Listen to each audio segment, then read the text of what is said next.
Hi, I'm back. I'm Rabbi Judy Ginsburg, and we had a little bit of technical difficulty, so I am live now, and hopefully you're able to see this. This is part 2 of making tie-dye Hamantaschen, or rainbow Hamantaschen. And Hamantaschen are a type of cookie or dessert that we eat on the Jewish holiday of Purim. They're shaped like triangles to match the type of hat that the villain of the Purim story wore. His name was Haman. So supposedly his hat was shaped like a triangle. So I took my dough that we made yesterday that was in this bread pan, and we layered it. We dyed the dough different colors, and we layered the dough in the bread pan. You can see the different layers. I put it in the freezer for about an hour, and then I just turned it out onto this floured surface here. And we're going to cut very thin slices. That's probably the hardest part of this whole thing, is cutting the thin slices, because the dough tends to stick and fall apart, and it's really hard to cut it thin.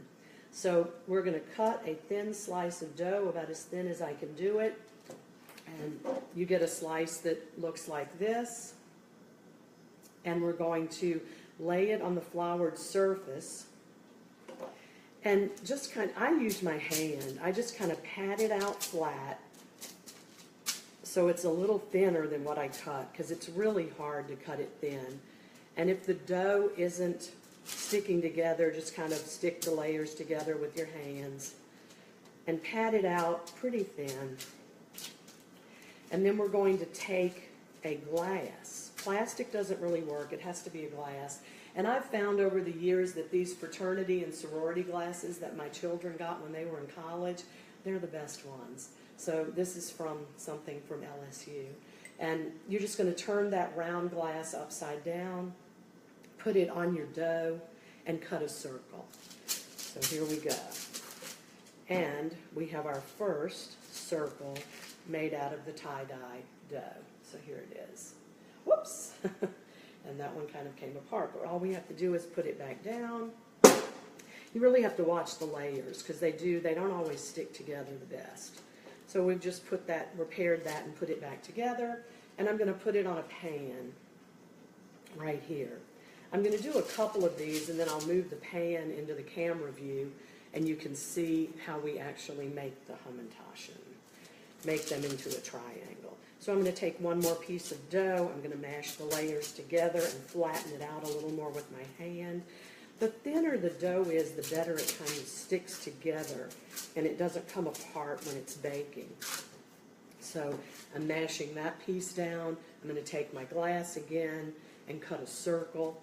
Now save the remains of the dough. After you've cut the circle, you're going to have all this dough that's around the circle. Save all of this, because it's still rainbow and tie-dyed, and you put it together, and then you can just make more Hamantaschen with that. So we're going to take our next circle. Sometimes you have to use a knife to get it up. And we're going to put it on the pan. You can put them pretty close together on the pan. So now I've got 2 on the pan, and I'm just going to move this over so we can put the pan in front of us instead of this stuff.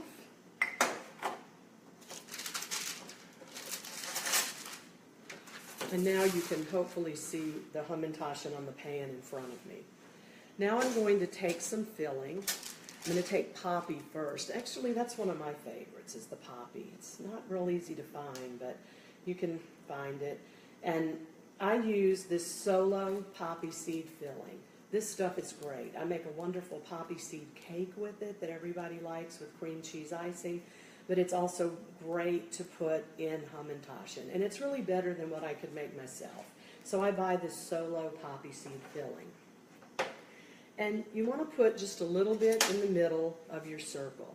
If you put too much, it's going to ooze out of the Hamantaschen. So you just want to put a little dollop.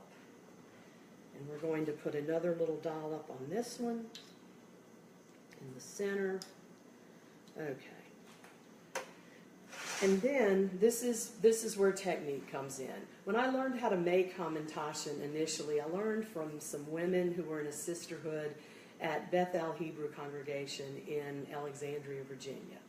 And it was a big deal if you were asked to help make Hamantaschen. They used to make the Hamantaschen and sell them as a fundraiser for the congregation. And in places like where I live here in Louisiana, the only way you're going to get Hamantaschen is if you order them from somewhere very far away, and usually they don't taste that good, or if you make them yourself. So every year I make Hamantaschen. And when we volunteered and worked with this group, this sisterhood up in Virginia, you knew you were really good if they asked you to fold and pinch the Hamantaschen, because that was the prize job. Only very skilled people could do that job. So anybody could cut them, anyone could roll the dough, anyone could fill them with the filling. But if you were asked to make the Hamantaschen into the triangle shape, you knew you were up at the top of the ladder and you knew what you were doing. So that was a big deal. So we're going to take this circle. We're going to first pinch the top of the triangle. So you're going to just do like that, make the top part of the triangle, and then you're going to pull the bottom up to make the other two angles. And just kind of pat it so that it doesn't open up. If the softer the dough, the thinner the dough, the better it stays together. And there we have made a Hamantaschen. I hope you can see it. I'm going to try to pick it up with the knife a little bit so that you can maybe see it a little better. But here is our first Hamantaschen that's tie-dyed, and we will then bake it. I'm going to do one more for you. So I make my top point first, pull these two edges to the center, and make the top point of the triangle, and then take the bottom and pull it up to make the other 2 points. And just kind of make sure that the dough is all staying together and making that triangle. So now we have 2 Hamantaschen on our tray. I'm going to continue to make more of them and bake them. You bake them in an oven that's about 350 degrees until they start to get slightly brown. Most of the time I will look at the bottom of the Hamantaschen rather than the top, and if the bottom's slightly brown, I start to take them out of the oven. You let them cool for a little while, and then you can put them in baggies or on a plate or just eat them. And they do freeze well for quite a long time. So you can leave them out if it's not too humid in the climate where you live. If it is humid, I would recommend putting them in the refrigerator if you're not going to eat them in the next couple of days. And again, you can also freeze them. So I wish you a very happy Purim, and I hope you have fun making Hamantaschen. Thanks for joining me. Shalom.